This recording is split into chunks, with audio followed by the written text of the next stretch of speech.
বন্ধুরা, আজকের ভিডিওটা শুরু করার আগে একটা কথা বলে ভিডিওটা শুরু করছি। সেটা হলো, তুমি যতই তোমার ডিগ্রি থাকুক না কেন, তুমি যতদিন একটা চাকরি না পাচ্ছ ততদিন কিন্তু তোমার কোনো মূল্য নেই। অতএব একটা চাকরি পেতে গেলে যেটা করার দরকার সেটা মন দিয়ে করো। ঠিক আছে? তো চলো ভিডিওটা শুরু করা যাক। হ্যালো বন্ধুরা, সবাই কেমন আছো? আশা করবো সবাই খুব ভালো আছো। তো আরেকটা স্টাডি ব্লগে তোমাদের সকলকে স্বাগত জানাই। তো অনেক দিন ধরে ঠিকঠাক করে টেবিলে আমি বই পড়তে বসতে পারছি না, কারণ বাড়িতে একটু কাজ। তো দেখতে পাচ্ছ ফাইনালি আজকে আমি একটু টেবিলে পড়তে বসেছি। তো চলো আজকে কী কী পড়ি আর কী কী করবো সমস্ত বিষয় তোমাদেরকে দেখানোর চেষ্টা করব। তো সম্পূর্ণ ভিডিওটা দেখার জন্য অনুরোধ রইল। তো বন্ধুরা, অনেক দিন হয়েছে আমি অঙ্ক করি না। তো চলো আজকে একটু অঙ্ক করব। আর একদম প্রথম চ্যাপ্টার যেটা আছে অনুপাত সমানুপাত, সেই চ্যাপ্টারটাই করব। অনেক দিন করা হয় না। তো প্রথম চ্যাপ্টার যেটা পাটিগণিতে সেটা হলো অনুপাত সমানুপাত। তো চলো অনুপাত সমানুপাতের অঙ্কগুলো করার চেষ্টা করি। আর তোমরা চাইলে আমার সাথে পড়াশোনা করতে পারো। আর আমাদের একটা হোয়াটসঅ্যাপ গ্রুপ আছে, সেই গ্রুপেও জয়েন হতে পারো, কারণ ওখানে সবাই কিন্তু নিয়মিত পড়াশোনা করে। অনেক ধরনের অঙ্ক, জিকে, সমস্ত জিআই, হ্যাঁ, এগুলো কিন্তু এখানে সলিউশন করে দেওয়া হয়। তোমরা চাইলে কিন্তু হোয়াটসঅ্যাপ গ্রুপে জয়েন হয়ে যেতে পারো, যেটা ডেসক্রিপশন বক্সে কিন্তু লিঙ্ক দেওয়া আছে। তো চলো সম্পূর্ণ ভিডিওটা দেখো, কী কী পড়ি সমস্ত বিষয় তোমাদের আজকে জানাবো। তো বন্ধুরা, এতক্ষণ ধরে অঙ্ক করছিলাম। তো সত্যি সত্যি কথা বলতে অনেকদিন পরে অঙ্ক করতে বসেছি, তো সেই কারণে মন লাগছে না। তো চলো এখন একটু জিকে পড়বো।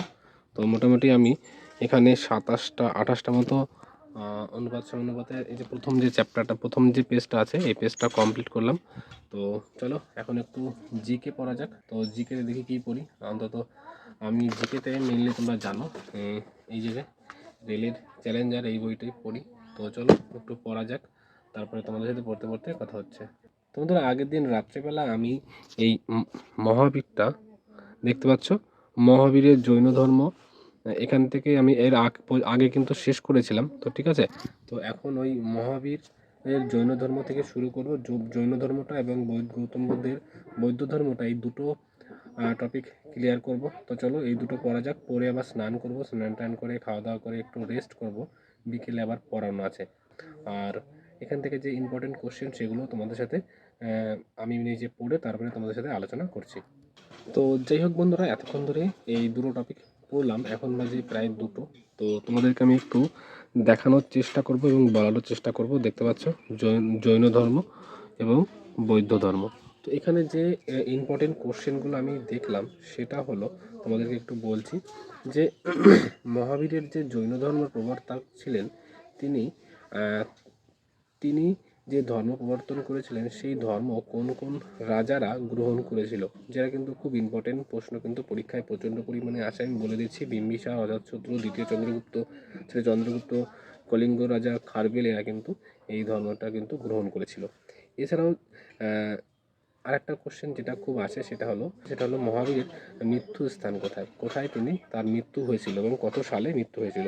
আরেকটা হলো এই জৈন ধর্মের যে ধর্মগ্রন্থ সেটা কী ভাষায় লেখা। এছাড়াও জৈন ধর্মের টোটাল যে 24টা তীর্থঙ্কর ছিল তাদের প্রতীক চিহ্ন কী কী, সেগুলো কিন্তু ভালো কিন্তু পরীক্ষায় আসে। এছাড়াও যেটা ইম্পর্টেন্ট কোশ্চেন আমার মনে হয়েছে, এখানে দেখতে পাচ্ছি আমি মানে কোনো কোশ্চেনই যে আনইম্পর্টেন্ট সেরকম কোনো ব্যাপার না, প্রত্যেকটা প্রশ্নই ইম্পর্টেন্ট। তবে যেগুলো পরীক্ষায় আসে সেগুলোই তোমাদের সাথে একটু বলার চেষ্টা করলাম। ঠিক আছে? তো যেমন কোন সম্মিলনে, কোন বৌদ্ধ সম্মিলনে শ্বেতাম্বর এবং দিগম্বরের ভাগ হয়ে যায়। ঠিক আছে? এবং এই সম্মেলনগুলো কাদের সময় হয়, হ্যাঁ, কত সালে হয়, এর সভাপতি কারা ছিল, এগুলোও কিন্তু খুব ইম্পর্টেন্ট প্রশ্ন। কিন্তু ঠিক আছে, তো যাই হোক, আর বেশি কিছু বলছি না, এরকম বলতে গেলে অনেক লম্বা হয়ে যাবে ভিডিওটা। তো সবাই ভালো থেকো, সুস্থ থেকো আর মন দিয়ে পড়াশোনা করো। আর আজকের ভিডিওটা আমি এখানেই শেষ করছি, কারণ বেশি বড় ভিডিও বানালে তোমাদেরও বোরিং ফিল হবে। তো যাই হোক, ভালো থাকবে, সুস্থ থাকবে আর মন দিয়ে পড়াশোনা করো।